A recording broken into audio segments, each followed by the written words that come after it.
Free Jacob Zuma protests have now spilled into Gauteng. There have been flare-ups in parts of Johannesburg. That happened overnight. Our reporter Lindokuhle Xulu is at the Alexandra Pan-Africa Centre assessing the situation for us. Let's find out from him what's been happening so far. Linda, a very good afternoon to you. And what have we seen? What's happening in Johannesburg? Where has this spilled over?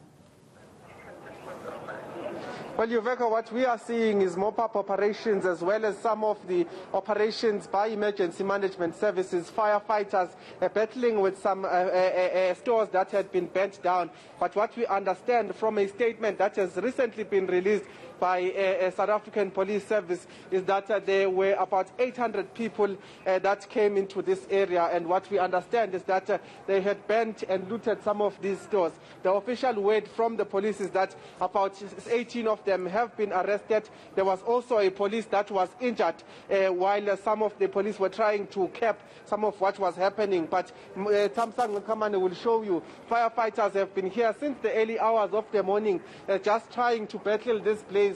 The official word from the police is that these are sporadic incidents that are happening across Johannesburg. They have mentioned as well GP's town, where I believe my colleague Mngobile Madlala is there. But we have been trying to get a sense from the bystanders here in terms of what is happening. Those who spoke to us off camera have been telling us that in fact this is part of those Zuma protests. But as far as some of the gentlemen as well as the ladies that are here, none of them say that they have seen what has happened. In fact, what they are telling us is that they just came here because they heard what is happening, and they are here to bear witness as to what exactly the damage has been done. Maybe I'll try one more time, Yuveka, just to get a sense if it's still the same in terms of the information they've given me, that no one has been here. Bobaba, akekho obekhona just owitnessile ukuthi kwenzakale noma ozwile ukuthi kumayelana nani lama protests. Mhlambe mkhulu ngezwe kuwe nje ungitshele nje okwaziyo mkhulu,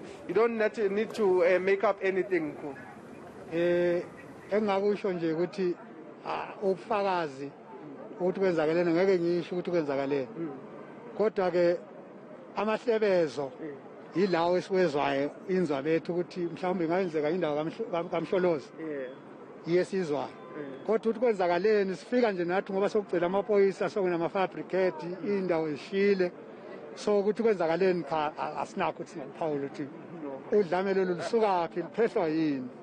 Amahlebezo into yokuzwa ngeke ukwazi ukuyifakaza nakusasa uma ngabuza ukuthi isiqiniseko sakhe sikuphi. All right. That is the sentiment we are getting here, Yuveka, that these are just hearsay from some of the bystanders here, saying that they are not quite sure as to exactly what is causing this particular incident. But I can tell you that while there have been reports that there may be some looting here, some of the stores we have seen that have been looted. But one of the things that is also seen here, several other stores have been burnt down. So we are not quite sure exactly what is happening. Police, again, have labeled it as a sporadic incident, saying that it's taking place here and in GP's town, and they are monitoring that particular situation with about 25 people that had been arrested in Johannesburg. But this is the situation in Alex, where some of the stores that had been burnt, firefighters tending to them and making sure that the fire is in fact put out at this stage.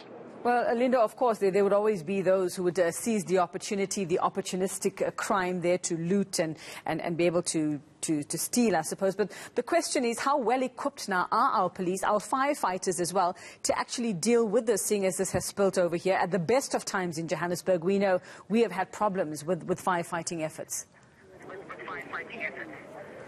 Well, Yuveka, I can tell you from this side that there hasn't been any issue with the firefighters putting out the fire. In fact, when we got here, some of the flames that were engulfing some of these stores were already put out. What is currently happening, I'll try to move closer with my colleague as we speak about this, but what is currently happening, we are seeing firefighters are basically spraying some of these places that had been burnt down with water. We understand from previous incidents that this takes place so that they ensure that the fire does not reignite in some of these areas.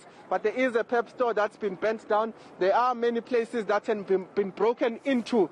Some of the stores not burnt down, but it does seem that looting has taken place. Store owners, we have seen them just trying to reseal some of those entrances to ensure that no one enters while they try to recover in terms of some of their businesses. At this stage, we are seeing that the police as well as the MPD officers are monitoring the situation. No one is in fact trying to disrupt or cause any disruption at this stage, but it does seem that this area will be cleared as soon as firefighters are able to confirm that they are done with putting out the fire and making sure that it doesn't reignite. But there hasn't been an issue with these firefighters. In fact, I can tell you that I've seen about 4 fire engines that are here manning some of the fires that have been engulfing some of these stores. But there hasn't been a problem as far as we've seen water supply. We've seen some of the trucks easily putting out the fire in some of the stores. So no issues around the issue of fire hydrants or the fire engines themselves in terms of putting out the fire here. Well, as we know, all of this happens under the cover of darkness, so best they be prepared for what happens tonight as well, Lindo. Any word, any idea whether anyone was injured? Have there been any arrests here in Gauteng so far since the spilt over? Well, Yuveka, we do know from that statement that was just released by SAPS, the head office from Pretoria, telling us that there have been incidents that have been flaring up in Johannesburg. In Gauteng, what we understand, between Alexandra as well as GP, there are 25 people that had been arrested. 18 of them are from this area. We do understand from the police's statement that 800 people, no less than 800 people were in this area, just trying to loot, trying to disrupt some of the businesses here. And many of them, 18 of them, had been arrested. But we also understand, as far as injuries are concerned, there is a police officer that is apparently in hospital because of an injury they sustained here. We understand that there was a shooting that took place here. But also there is an individual that we are getting from that statement that had passed on. We understand that this individual is part of the community, had been declared dead at a local clinic. So there are those incidents that had been reported. But at this stage, like I said again, the situation is calm as far as disruptions are concerned. The only thing that's happening now is police monitoring this situation, as well as these fire engines behind me that you are seeing just putting out the fire in some of the stores that had been set alight. Well, Lindo, as you are aware, that lots of information doing the rounds on social media, WhatsApp groups as well. Are you able to tell us if they've identified any of these or confirmed any of these as hotspots? Well, what we know is that the M2 has been closed off. JMPD has issued an advisory to motorists to say that they must not use that route because they understand that there are people that are in fact throwing things towards cars on the M2. But what we also understand is that this particular area where I'm in, Alexandra, by Pan Africa Center, this is a shopping center, very famous in Alexandra, is also one of those areas that was affected, but this was overnight and police had been able to disperse some of those crowds and nothing has been happening in that regard. But we also understand from where my colleague Nobile Madala is in GP, there are some of those incidents that are happening. Bramley as well has been one of those places that had been identified, seeing some gatherings happening there. But we do understand that police were on top of that and have dispatched some of those crowds. So like the police said, there are these sporadic incidents that are taking place, and there is no indication of where it will take place next as some of these incidents flare up. But I can tell you that those are the areas that we've been led to understand have been affected by some of these protests.